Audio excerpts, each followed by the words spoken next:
So next section is really going to be the updates from the three subgroups. Depending on the timing, we may take another break in there. So with that, we'll do a couple of things. I know Scott's been helping the various teams sort of put some thoughts to paper. I don't know if Scott, if we have something to share. I believe we do, right? And then we can start with that. We'll have someone from the subgroup sort of give us an update on the discussions, maybe some of the initial recommendations that may or may not be there. It's not really necessary. I mean, it's not required, but you can give us a little bit of an insight, and then we can have a discussion on it. And then we'll kind of close out with next steps for that subgroup and then move to the next one. So, Scott, will that work as a process? Yeah, that should be just fine. I circulated a PDF document just before the meeting, about 15 minutes before 10 this morning. That is a summary of each of the subgroups' recommendations to date. And if you haven't found that in your inbox yet, take a look. I can also put a link to that PDF in the chat here in a moment if you want to download it. It's verbatim from what the individual subgroups have put in their note documents, so I haven't done any editing to them yet, so whatever was agreed upon up to this date and pulled together by each of the subgroups is what is reflected in this document. So I'll be taking notes throughout the course of the conversation this morning so that additional comments that come up relative to each of those subgroup discussions, I'll add whatever is additional to what has already been put in the notes. Okay. Thank you, Scott. Yeah, and if you put the link in it, that'll be great. And if you could share screen for whichever area we're in, that'd be I think that'd be fantastic too, if that's possible. If not, I think I have the document too. Stand by just a second here. Yeah. And as you're doing that, I know the first group that we'll review is the mapping and speed goals. I know Bernadine couldn't afford today. I don't think Nolan's on yet. Join. Don't see him on. So Steve, maybe Steve Georgie.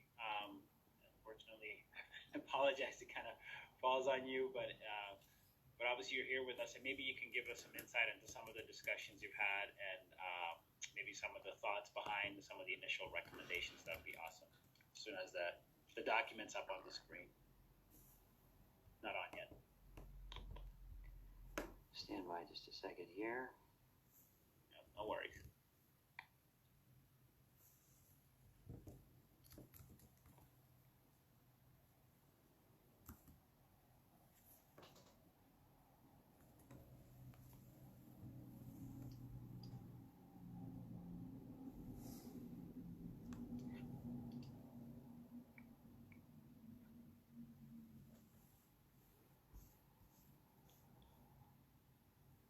I could share as well, Scott, if that's easier.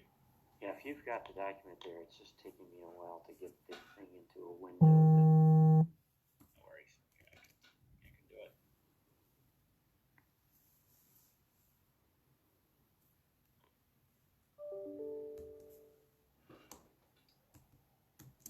Okay. Is everybody able to see the screen? Yes. Okay, perfect. Okay. So I believe I have it on the section in which the various groups have their recommendations. Again, the goal is not to go through a detailed document here. It's just a high-level overview of some of the initial thoughts and have the discussion so the subgroups can go back and discuss some more. And then obviously at our next meeting, we'll go a little bit deeper into some of these things. So with that, Steve, maybe you can give us, I see there's three bullet points or three recommendations that are being formulated. Maybe you can give us some insight into the discussions there.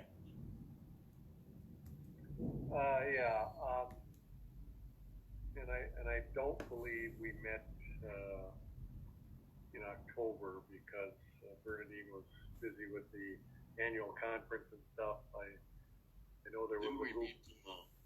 Didn't we meet on the 18th, Steve? I thought we were. Yes. Got together. 18th. Yeah. Anyway, as far as I know, we've come up with the minimal 3 recommendations, and we want to make sure that any board border grant opportunities require that the provider have the capacity to deliver 100 down, 100 up, symmetrical at the time of deployment. I think historically in the last few years, probably over 95% of the grants have been for fiber installation. So this challenge has not been something that can't be met or hasn't been met, but I think it requires a slight modification in the current legislation. So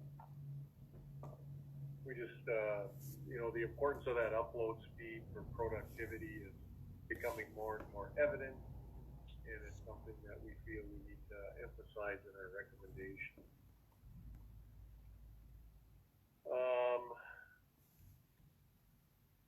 Minnesota should continue and make investments necessary to ensure all Minnesotans, regardless of zip code, have access to broadband at speeds that meet the statewide goals. And federal investment should not be seen as a substitute. And this is a problem that we have educating the legislators who went to the federal well and took the ARP funds and allocated those for the next 2 years of the biennium, and right now have basically hamstrung the Office of Broadband from allocating any of those dollars because we don't have guidance. We don't know where they can be utilized. We can't use state funds along with federal funds. There's an RDOF designation. What does that indicate or imply? So great deal of confusion, and I think it just has to be a very strong, forceful message to the legislation that they need to make a commitment of state dollars. Don't have these great pauses in the program in the allocation of state funds. So that seems to be a problem. And then we obviously recognize the importance of good, accurate maps that provide detailed information down to the address level where possible. We want to encourage ISP providers to continue to work on providing good information. I think we know at the federal level they oftentimes simply report 25.3 because that's all that's required. And we would like to see even more, accurate information on state maps to help people with their projects as they try and move forward. I think we also talked about the state embracing a crowdsourcing map system that would assure consumers can provide information for mapping purposes also.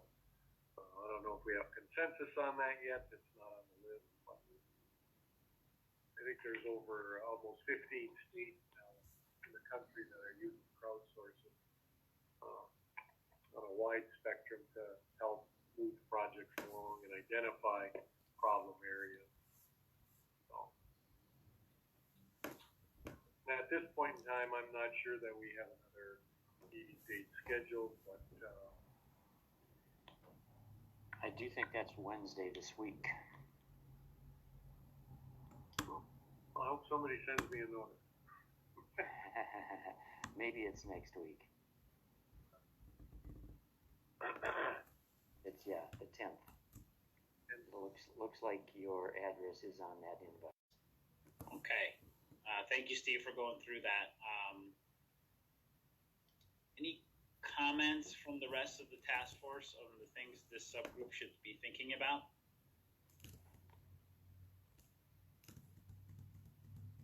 I'm sorry, I stopped sharing. I can't see if anybody raises their hands if I continue sharing. So if you needed me to put it back up, I can. In our group, we had this is Yvonne. We had a discussion about the idea of not only tracking speeds that providers and consumers report, but also looking at establishing some we're starting some discussion with providers about how we might measure reliability on consistency of service versus just speed. So just throwing that out, something for us to be starting to think about.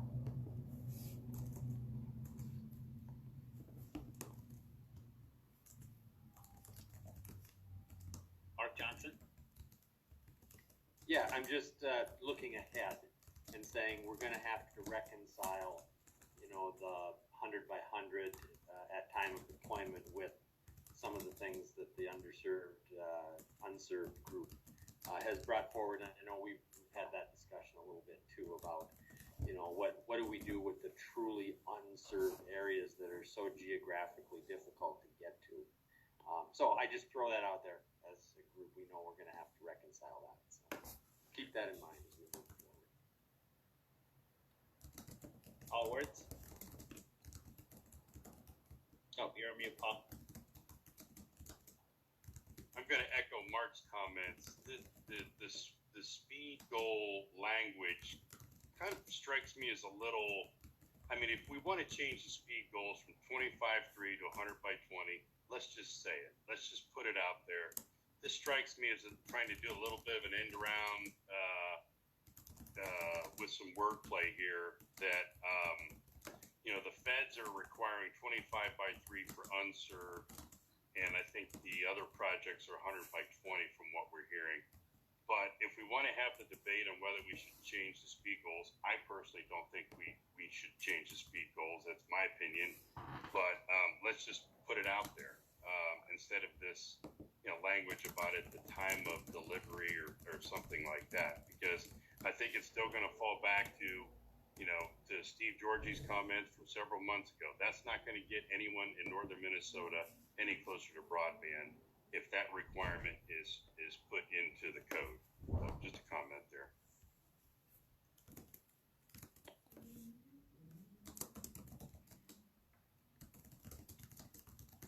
Teresa?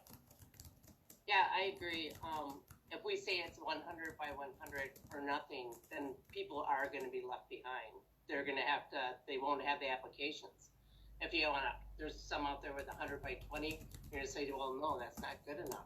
The task force want that legislation changed. It's like, we can't eliminate, we don't have a one size fits all demographic in Minnesota. Otherwise, this would be done. We wouldn't be here talking.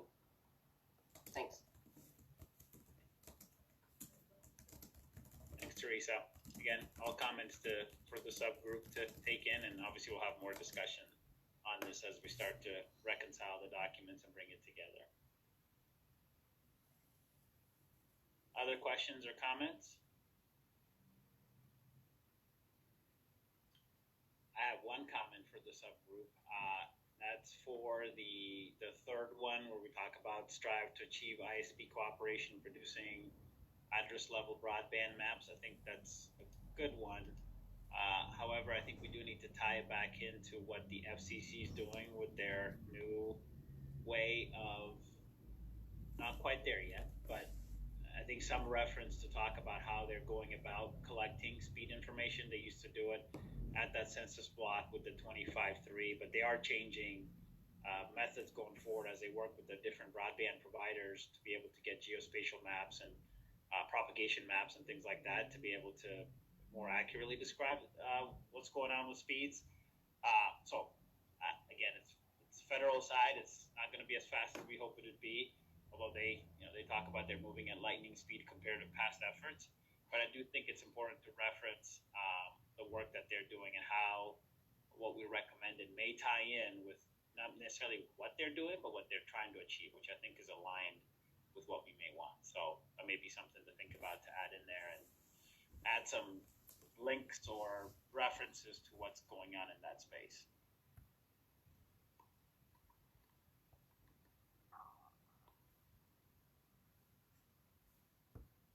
Other comments, questions, concerns? Lots of interest around the first one, around the 100 by 100, which is not unexpected or surprising. Anything around the second one on not relying on federal investments, but making sure we have state funding that then can be aided by federal funds?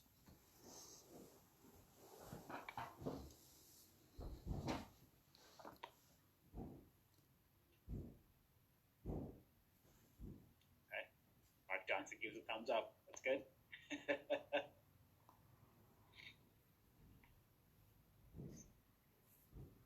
All right. I think for this subgroup, there's some things to take away and think about. Obviously, continue to work, and the next task force meeting that we have, we're going to start putting some meat around the recommendations. And like we've talked about in the past, it's not going to be a long Word document like we've seen in the past, but more kind of PowerPoint presentation, easier to digest information. So, but again, we'll have more of that the next time, and some of this will be, again, still more discussion to be had about what we put together and not. And but I think it looks like there's interesting things in there that will be interesting to bring forward. Okay, if there are no more questions or comments for this subgroup, maybe we'll move on to the next one. Should be the accessibility, affordability, and education. I can share the document again, and Yvonne, I'll turn it over to you in a second. Now, Scott, are you able to share, or you still need me to do it? Oh, I can give it a try here. Let's see. At our last meeting on October 19th, narrowed it down to these four because they encompass some of the other things that we talked about. The first one was establishing and funding a position within the Minnesota Department of Education that will provide leadership and support for schools in areas of digital equity, digital literacy, etc. This position would serve also as the state E-rate coordinator to support schools and libraries to maximize their funding. It would coordinate efforts with other divisions within the Department of Education, like library services. So that was one of the recommendations we thought was important. Providing funding to the Office of Broadband Development is a 2020 recommendation, and it included an ask of $1.5 million. And our recommendation is to provide funding to promote broadband adoption and use and redress digital inequity. This was kind of in my mind, this was one of the things that kind of coalesced out of our discussion of a bunch of other points. For example, potentially, providing funding to organizations like Leap for Minnesota and Leap for America that spoke today. How could we put that in? And what we have here is that this funding could be used to provide grants to organizations like that to work on digital equity, accessibility, broadband efforts in small communities, help nonprofit organizations, etc. This funding would help with coordinating state agency information about digital equity, sharing it out, for example. Third recommendation was to fully fund the Telecommunications Access Equity Aid, the TEA program, by raising the funding cap to at least $9 million to allow school districts to equitably procure the internet and network bandwidth to fully support digital learning. There's inequity still in the costs for school districts to get broadband. One of the things that we had learned was that the cost per student is significantly different, obviously, for these different school districts. A part of this was RTLA being continued to be supported. And we also thought it would be good to have a chart of internet costs by school district showing that inequity, and we're going to try and see if we can gather that information and include that with our recommendation. And then the fourth one was to establish a state of Minnesota emergency broadband benefit program that we could continue for eligible low-income Minnesotans if the federal program is not continued. We need something to address the affordability issue if the federal EBB program goes away. Let's see. Another thing that we had talked about with that was, could this piggyback on existing supplemental income or support programs that are state funded so that a new channel isn't needed? We're still kind of talking about that. And Mark and anybody else in the group that wants to chime in with corrections or additions, go right ahead.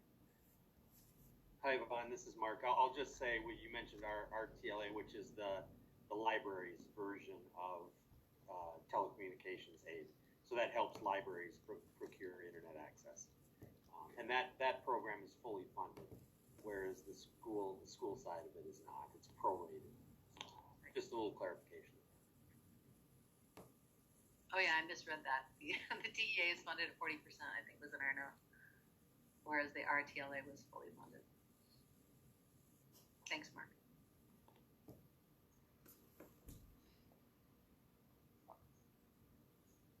Any questions or comments for some of the proposed recommendations from the subgroup?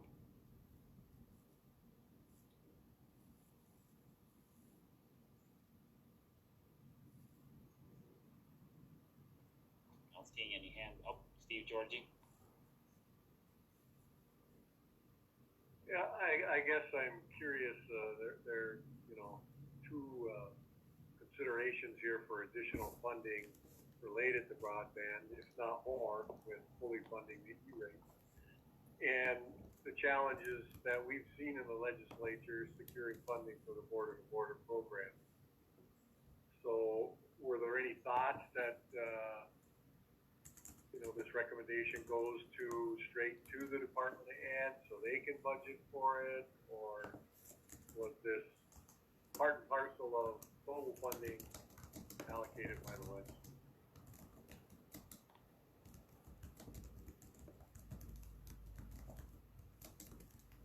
Yvonne, do you want to take a shot at that?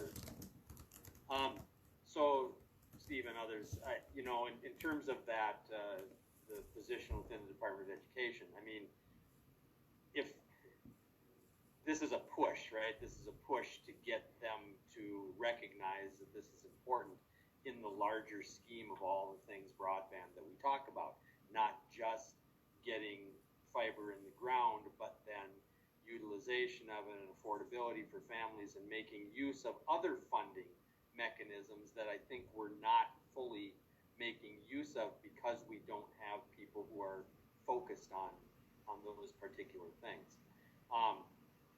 And one would have hoped the Department of Education would have advocated for this in the past. Their budget has been cut severely, as you know, Steve, and others probably know too. The Department of Education's budget has been slashed in the last decade tremendously that has resulted in elimination of positions as well. But I think, where does the funding come from? I guess I don't know, but we see it as an incredible need. So we had to bring it up. I guess that's what I'll say. About that.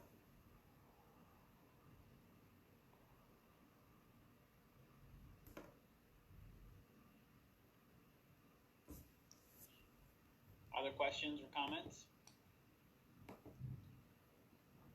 You want to have one question? I didn't see you said something about map, kind of creating a map for the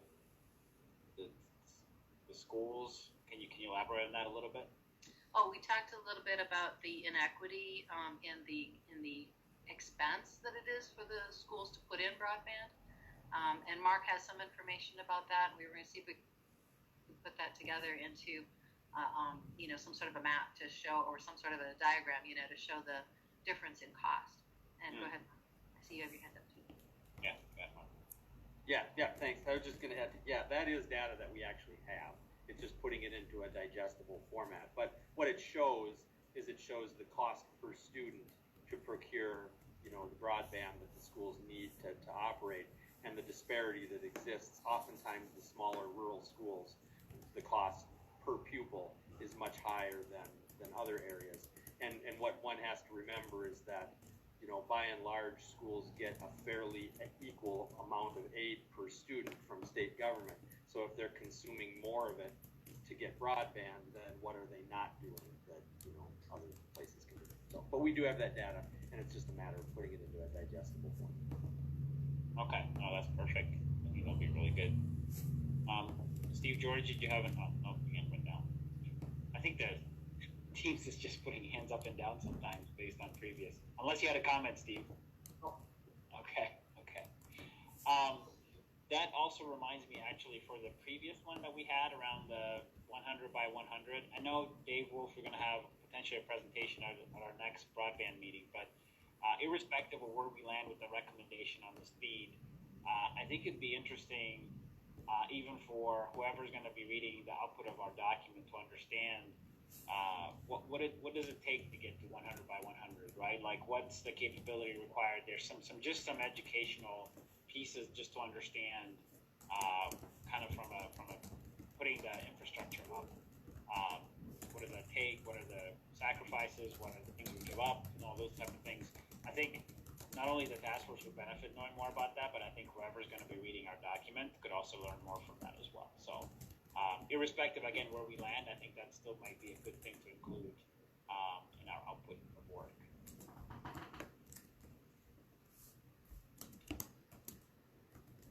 Okay, Any other questions, comments? This subgroup? Okay. Looks like some solid recommendations with some backup data to come, so I think that's exciting and that's good. Okay, let's move to the unserved, underserved funding piece. Paul, I will turn it over to you. Thanks, Teddy. Excuse me. Our task force subgroup met about a little over a week ago. Just a couple of refinements to our recommendations. Probably one, I think it might have been under the second bullet originally, but when looking at the Office of Broadband and the actual state program, we took out the language that said, the state should only focus on the grant program and not digital equity and some of these programs. We really feel, there's particularly with the idea of getting more staff, which I think is definitely needed with hopefully the infusion of federal dollars coming in, that the office can certainly walk and chew gum at the same time, can do a grant program, and then possibly begin to promote some of these areas that particularly long term, once we kind of get all of these dollars in, we need to start thinking about how do we educate people so that they realize that broadband is an essential part of the learning experience, the home experience, et cetera. So, there's certainly something there, and I think the previous subgroup certainly has that involved. I think kind of our underlying themes of our task force is really kind of leaving the speed goals the same. The money should go, it should go to the unserved areas. I think we have 140,000 listed here. We might, we could confirm that. I know we've made some progress over the last couple of years, but want to make sure that that's accurate. We don't have that data, but I think we're in the ballpark. And it really should go to that. But also, if there is a way to get unserved households at least 25 by 3, we need to open this up to other technologies and see what other types of programs or grant scenarios can be involved in getting that to those individuals or those households. Whether it's the local match, lowering that threshold so that there can be more dollars brought in on the state side, or if there's other technological means. We heard from wireless Wi-Fi carriers, but not just to the tower, but perhaps some type of a program that assists individuals to the home, from the tower to the home, not just fiber. And then really, we shouldn't just say we have a grant program. It needs to be distributed to every quadrant of the state, just for either political considerations or just because of geography. We really need to be hyper-targeted over the next couple of years. And whether that's the $77 million or if we have the opportunity to take advantage, or we should take advantage of the full $180 million that could come from, these various programs. And then we can talk about, and I think, this is something as we head into the legislative session next year, if there's going to be some dollars there, we probably need to educate legislators about, we're still kind of waiting, on the federal program or the federal dollars. The state should have some opportunity there, but, hopefully once those federal dollars are exhausted first. I mean, if we could get $180 million coming into the state, partnering with local providers and others, you could really start to see, that the program changes its focus to really more about education, digital equity, and less about actually creating connections for people. So I'll defer to my colleagues if they want to add any comment.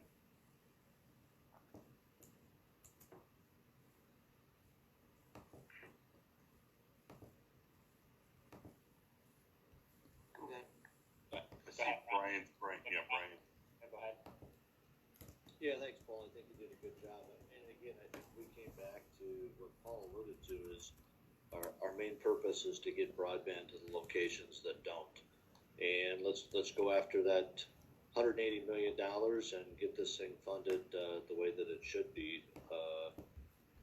with the resources coming in. Because I do have a fear, I think Diane, you alluded to this, that there could be other agencies looking at the broadband dollars that, let's get them to where the resources are. Thank you, Paul. Steve Georgie? Well, I'm muted. I'm okay. Good. You're good.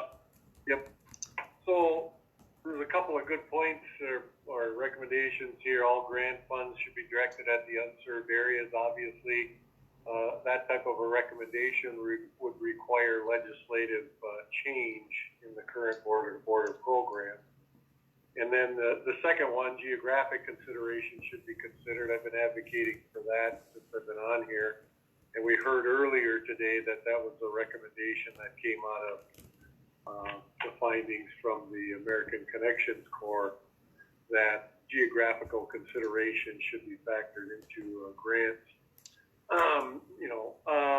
So is Paul, is the committee, your subcommittee's on a position here where we need to propose legislative change to make this happen?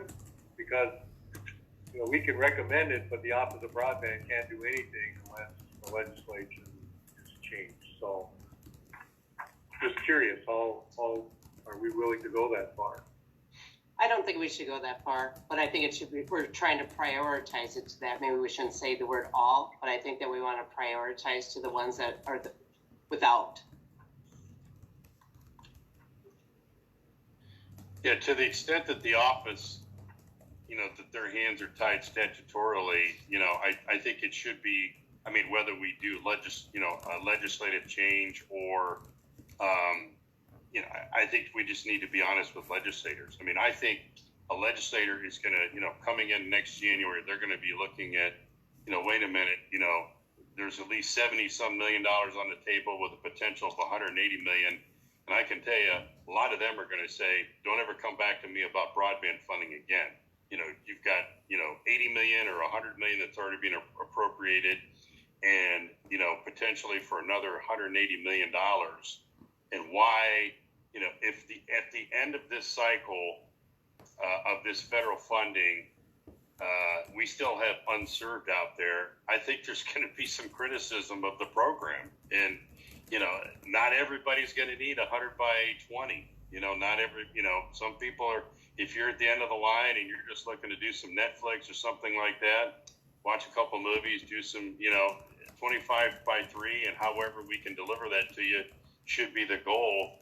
As I've always said, if you're dying of thirst, you'll take the tap water. You don't need to wait for the Perrier. So I think a lot of legislators will look at it the same way.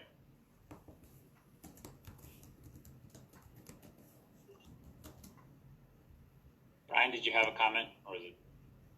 Yeah, I guess Diane or Angie, maybe you can allude to this, but can we, when we have these applications and they come in, 50% match, can we increase that match to 75% without any legislative change? In the really difficult areas, like up there by Steve, where you got the trees and the difficult terrain, is that an opportunity that we could do a greater 75% grant compared to the 25% contribution?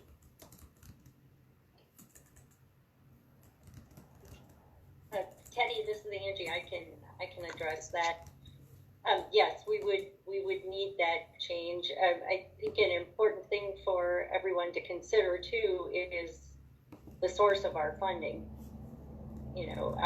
With our current program being funded with federal capital projects funds dollars, we have to abide by the rules of Treasury there also. So keeping in mind that consideration.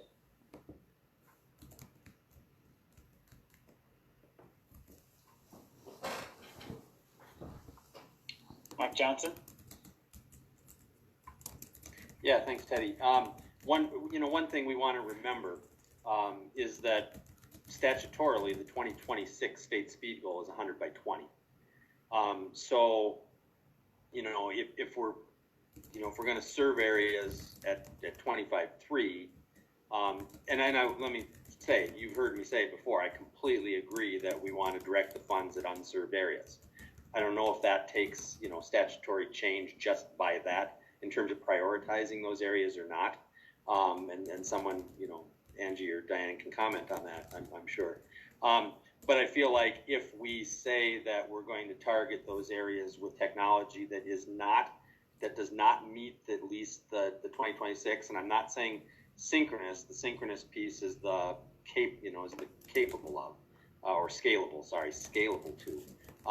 But our speed goal for 2026 is 100 by 20, and I think we still want to keep focused on that while we're prioritizing those hard to reach locations.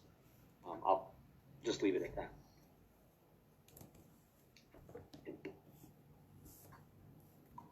And I don't know what the applications look like now, but I think everybody is doing well above 25.3.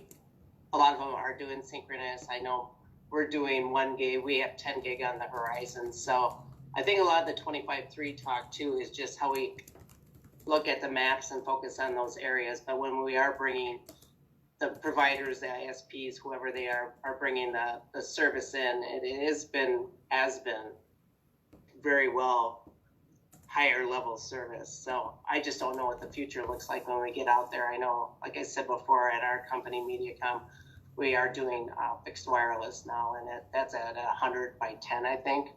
Probably 100 by 20 in a lot of places too, but it's a different solution. And we're not doing it with the grant funds here, but just have to think that one size doesn't fit all. Steve George, did you have another comment or a follow-up? Yeah, again, I think we're the governor's task force on broadband for the state of Minnesota, and we're readily identifying the limitations that are existing that are keeping us from accomplishing the goal of 25.3 for everybody by 2022. We can admit, there isn't anybody on this task force that will not admit that's not going to happen. Okay? And then in 2026, the 100 by 20. The only way we can address that, again, by saying we need to allocate more funds, because right now it's geographically equal. That's how they look at these projects, and I'm not saying there are no unserved people in southeastern or southwestern Minnesota. There probably are. But if you look at the map, Aiken County and Pine County and Northern and Carlton County and Cooch County, those are the counties that are significantly unserved and underserved. And if we can only get equal grant applications, we'll never accomplish the goal. So we're identifying that. Your subcommittee is identifying that, saying let's target those areas. Let's modify the grant program so we can allocate more than a 50-50 match. The only way that can be done is by a legislative change. Why are we not willing to put that right out front from this task force, back to the governor, back to the legislature?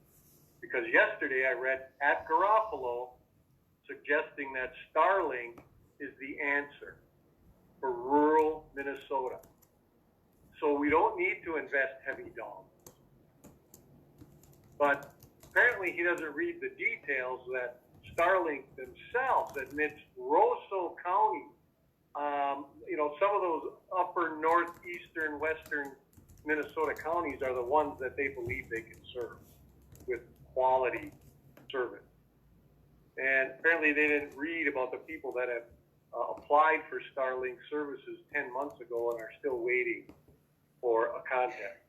So, there is a challenge here, and I think we recognize it. I just think as a task force, we need to be willing to make that bold, strong recommendation that we need legislative change in the existing statute to accomplish our goals.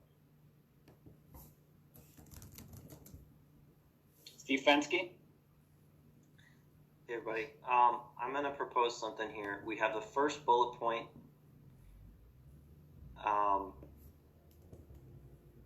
I get the sense that everybody thinks the definitions should be the same. So I'm curious if we can take this point by point. Can we say that one is fine, which means no change in a definition? And along with that, the first sentence of the second bullet point, I think that's kind of related there about where it's directed. But the second sentence would probably be a separate bullet point as I look at this now.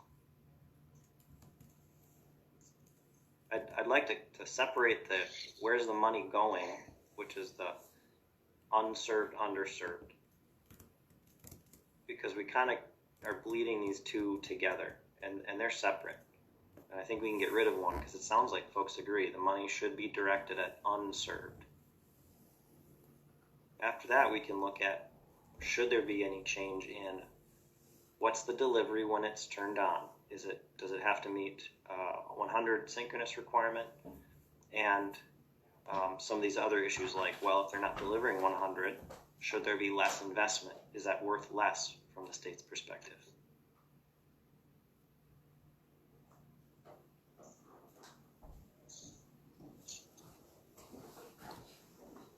Thanks, Steve. I think all these, I mean, the whole point of today was kind of putting these out there. And Steve, you're absolutely right. Like, I mean, these are the edits and changes we can make, right, to make sure that we're aligned. I think everybody's hearing the feedback that the rest of the task force is giving, and we can make some adjustments on these. And that's what you suggested is a really good one. And the piece is obviously is there a need to change any legislative language? Do we agree around that or not? I think again, it's something the subgroup can take back, have a discussion, make a recommendation, and then we will certainly talk about it in more detail again. So, but that's right. I think that does make sense. For example, to split those out so there's not confusion and they don't bleed together. The other thing I might suggest, again, this is not going to be front and center at all, but Paul, you mentioned it, the 140,000 locations. We just need to make sure that we have the latest numbers. It probably not be in the main document, but it's some sort of an appendix that I need to have an updated, here's where we are with current, and I'm sure Diane and Angie can help us with that to make sure we get the right sort of where are we both on the 25-3 as well as the 100 by 20.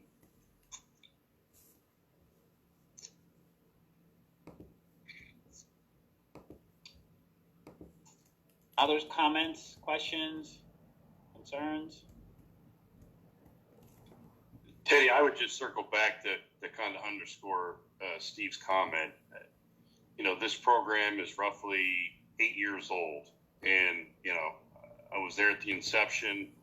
We've had previous task force that made recommendations, but the actual grant program, we have seen it. I've worked with Representative Pat Garofalo, as many of us have, and I remember his comments.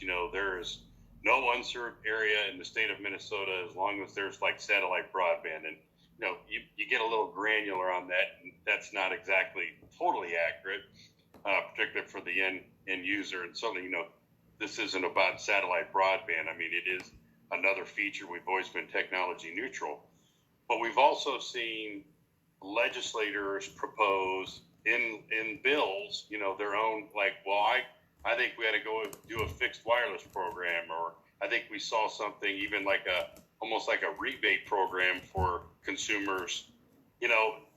If we're going to look at the broadband program post-COVID pandemic with the opportunity for all of this money and all of these unserved still not there, perhaps this is the time to make legislative recommendations, not just to come to the legislature for money, but to actually make, strong legislative proposals, not to change the program, but to give it maybe some added features or flexibility that it doesn't have now to kind of meet those needs. And from that perspective, at least I would kind of support Steve's idea there. We can flesh it out how we need to, but this is a rare opportunity. We should take advantage of it. No, it's good comment, Paul. Brian? Yeah, good comments, Paul. I think that's definitely something that we can talk on our committee there. The other thing that we're having this discussion, and I'm thinking about Steve's comments, and I think the other reality that we should point out is that we're probably looking at 2025. But when you start looking at 18 months delay in fiber, you start looking at the process to get engineering, the whole process, I mean, it's going to take a long time. So I think if we did make some legislative recommendations, that may work within the time frame when you start looking at the delays that it's going to take. I think progressive providers to even get the service out. So just a thought that might be informational to the legislators also.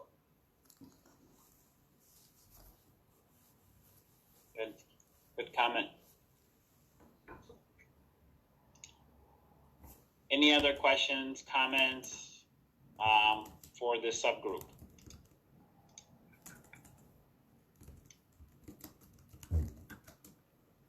Okay, not seeing any hands up or anybody coming off mute. So great work. I think we're narrowing down on the recommendations and getting the feedback from the rest of the task force. I think it's exactly kind of where we need to be. Now really it's for the next 30 days is really kind of getting together and figuring out what our overall document looks like for this year, and then getting close to having a final draft that we could potentially look at, not final draft, but a draft that we could look at our next meeting, and then we'll try to finalize obviously before the end of the year. So that's all good stuff. So I want to thank and commend all of you for all the hard work and for meeting the extra hours to be able to get us to this spot. So that's exciting. That's exciting, and I think we have some real good things to be able to take back both to the governor and the legislature here. Okay, with that, there was one more discussion that's actually kind of tied to this, and I would like to get some thoughts from the task force here, right? Actually, it's related to the last piece we just talked about, right? So the federal funding is available. Well, there's applications and all that need to be made. There's $70 million that we could obviously tap into for the broadband infrastructure. But as we kind of briefly heard from Angie last time, there's 180 some million dollars that Minnesota has access to, but that could be used for other things other than broadband infrastructure. So what are thoughts from the task force on, should we send a letter again to the governor and to say, you know, yes, we have the 70 million, but we really should tap into the 180 million. That's how we really get to kind of that 140 to 150,000 unserved areas. That's how we can accelerate and make sure that obviously the 2022 goal is a little bit, that's a little bit unreachable, but we could make great progress towards that 2026 goal of closing the gap, not for the 100 by 20, but even the unserved areas. So we could do something like that and send it out, but I really wanted to get thoughts from this task force on, yes, we should do something like that now, no, or something else to include. Love to hear some thoughts there. Mark? I say strike while the iron's hot. Absolutely, we should do that. There's my comment. Okay. Paul says thumbs up. Brian says thumbs up. Anybody else against of not doing this? Okay. All right, so we'll draft something up here, hopefully just this week, circulate it with all of you. We'll keep it short and simple, not too complicated, so that the message is clear and concise. And once I get sort of, if everybody's aligned, then we can send it out like we've done in the past then. Awesome. Can we add like a little postscript? Congress needs to get its act together and pass the infrastructure bill. No, I'm sorry. Maybe targeted to a few of our members in our delegation here, just saying. I hear you. Yeah, I mean, I think it's a great opportunity, and really, it's we can accelerate here if we as needed. So, okay, so we'll get that done. As far as the draft report, I kind of mentioned that a little bit. You know, next meeting we'll kind of potentially more focus on that. Again, a little bit of a different report, rather than a large Word document, more of a presentation style. See if we can get our messaging across in a more succinct fashion. All updated, so people can rep it if they need, but really kind of keeping those recommendations front and center. So we'll be working with Scott and the rest of the team to be able to get that. And hopefully in the December meeting, we'll get a chance to review what we put together and then wrap up, the weeks following that to be able to submit it for the 2021 year. I do have a request for the entire group that relative to the report, if any of you have some photos from your service areas, the work that you're doing, anything that would be front lines oriented to represent here's what's happening in the field that can supplement the recommendations, I would welcome any and all charts, graphs, photographs that you can send me. Will be populating the report with some additional color, if you want to put it that way, so that we can get some appreciation for people that might not know what it looks like to be out on the front lines and representative of the work that you're all doing in the field. So as soon as you could get me any of that kind of information, would really appreciate it. You can just email it to me as an attachment. You'll have my email address. We'll put it in a folder and start using some of those to populate the report. Sounds good. Thanks, Scott. You bet. Yeah, that's a good one. Okay. Pictures of people are always a preference, but pictures of things are second best.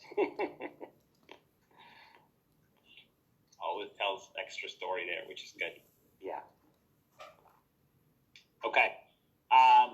Last item is just any other business comments, concerns that anybody on the task force want to bring forward?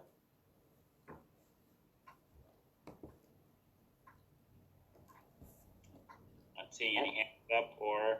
Oh, Scott, you have something? I do have another question for folks, and that is relative to something Brian was pointing to just a moment ago relative to construction and implementation. Has there been any effort to quantify the total cost of what it would take to reach the unserved areas? And has there been any coalition formed or group of providers formed, associations of providers who might have some information relative to what it would take if we could wave our magic wand today and have all the unserved taken care of, what it would cost, even if it's a rough approximation, a range from low to high, anything at all in that area that's been done by providers who are part of the task force?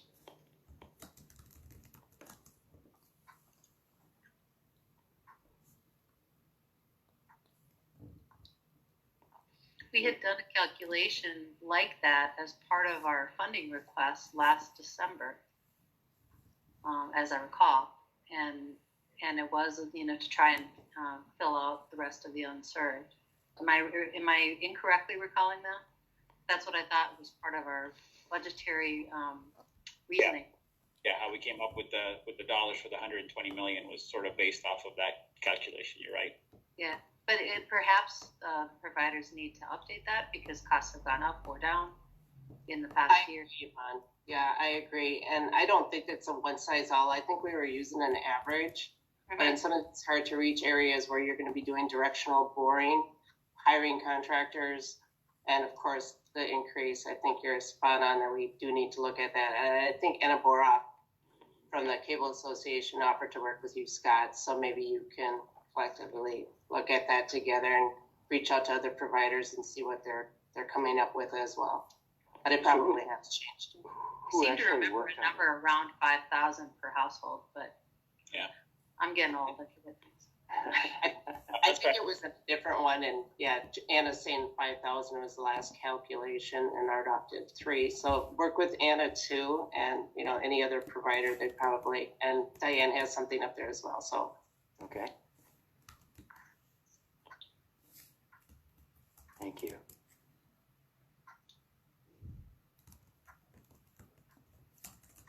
Include that. Other questions, comments?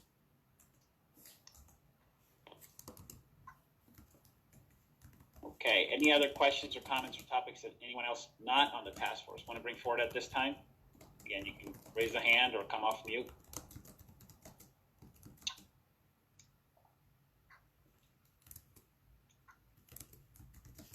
Okay. Not hearing or seeing any. So with that, again, want to thank you for your engagement today. Good updates. I think we're making good progress, and obviously, we'll get a little busier here towards the end part of the year as we put together our report. But I heard lots of good information from different folks, including Benya today. A lot of you have some really good thoughts about some things we can take forward. So I'm excited about our output this week. So we'll work towards that, and also we'll work on that letter so we can tap into the full funding for broadband. So with that, thanks again for your engagement today, and we'll see you next month. Thank you, Teddy.